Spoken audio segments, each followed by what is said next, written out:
ನಮಸ್ಕಾರ. ನಮ್ಮ ಭಜನಾ ಗುಂಪಿನಲ್ಲಿ ಕನ್ನಡ ಸಾಹಿತ್ಯದ ಎಲ್ಲ ಕ್ಷೇತ್ರಗಳಲ್ಲೂ ಶ್ರೇಷ್ಠತಮ ಕೃಷಿ ಮಾಡಿರುವಂಥ ಡಾಕ್ಟರ್ ಡಿ ವಿ ಗುಂಡಪ್ಪನವರ ಮಂಕುತಿಮ್ಮನ ಕಗ್ಗವನ್ನು ನಿತ್ಯ ಪಾರಾಯಣದಂತೆ ಸುಪ್ರಭಾತ ಥೀಮ್ನಲ್ಲಿ ನಡೆಸುತ್ತಿರುವುದು ಅತ್ಯಂತ ಶ್ಲಾಘನೀಯ. ಇದು ಆಧುನಿಕ ಭಗವದ್ಗೀತೆ ಎಂದೇ ಕರೆಯಲ್ಪಟ್ಟಿದೆ.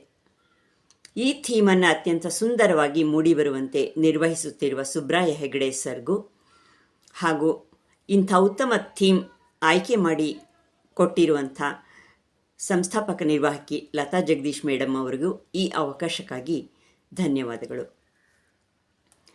ಮಾನ್ಯ ಡಿ ವಿ ಜಿಯವರ ಮಂಕುತಿಮ್ಮನ ಕಗ್ಗ ಒಂದು ಉತ್ಕೃಷ್ಟ ಗ್ರಂಥ. ಅದರಲ್ಲಿನ ಪ್ರತಿಯೊಂದು ಚೌಪದಿಯೂ ಕೂಡ ಬಿಡಿ ಮುಕ್ತಕಗಳು. ಬಹಳಷ್ಟು ಕಗ್ಗಗಳು ಅವರ ಜೀವನದ ಅನುಭವವೂ ಆಗಿದೆ. ಮಾನ್ಯ ಡಿ ವಿ ಜಿಯವರ ಚಿಂತನೆಯ ಸಿದ್ಧಾಂತದ ಪ್ರಕಾರ ಹೊರಗಿನ ಸಮಾಜದಲ್ಲಿ ನಮ್ಮ ಜೀವನದಲ್ಲಿ ಹೃದಯ ಬುದ್ಧಿ ಎರಡರಲ್ಲೂ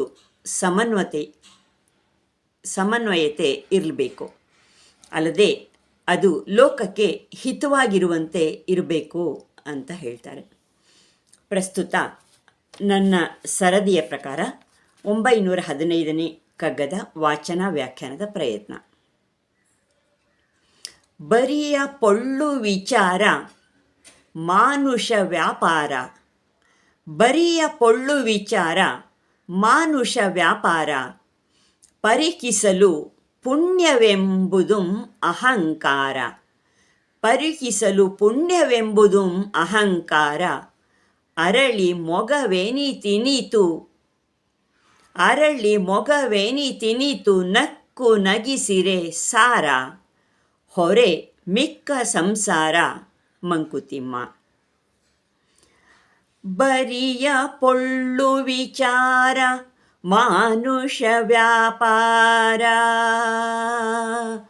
ಪರಿಕಿಸಲು ಪುಣ್ಯವೆಂಬುದು ಅಹಂಕಾರ, ಅರಳಿ ಮೊಗವೆನಿ ತಿನಿತು, ನಕ್ಕು ನಗಿಸಿರೆ ಸಾರ, ಅರಳಿ ಮೊಗವೆನಿ ತಿನಿತು, ನಕ್ಕು ನಗಿಸಿರೆ ಸಾರ, ಹೊರೆ ಮಿಕ್ಕ ಸಂಸಾರ ಮಂಕುತಿಮ್ಮ.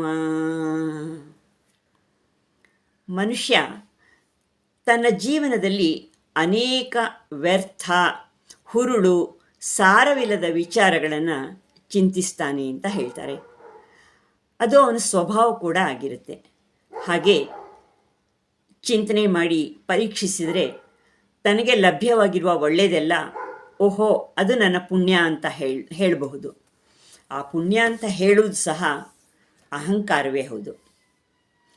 ಅದಕ್ಕಾಗಿ ಅಹಂಕಾರ ಪಡದೆ ಎಲ್ಲರೊಂದಿಗೆ ಮುಖ ಅರಳಿಸಿ, ಅಂದರೆ ಮನಸಾರೆ ನಗ್ತಾ ನಗಿಸ್ತಾ ಇರುವಂಥದ್ದೇ ಸಾರ ತುಂಬಿದಂಥ ಬದುಕು. ಅದನ್ನು ಉಳಿದು ಅವನ ಪರಿಶ್ರಮದ ಗಳಿಕೆಯೆಲ್ಲ ವ್ಯರ್ಥವಾದಂಥ ಹೊರೆ ಅಂತ ಹೇಳ್ತಾ, ಅದಕ್ಕೆ ಯಾವಾಗಲೂ ನಗ್ನಗ್ತಾ ಇರು, ನಿನ್ನಿಂದಾಗಿ ಬೇರೆಯವರಿಗೆ ತೊಂದರೆ ಇಲ್ಲದಲೆ ಅವರು ನಗುವಂತೆ ನಡ್ಕೋ ಅಂತ ಮಾನ್ಯ ಡಿ ವಿ ಜಿಯವರು ಅರಿವು ನೀಡಿದ್ದಾರೆ.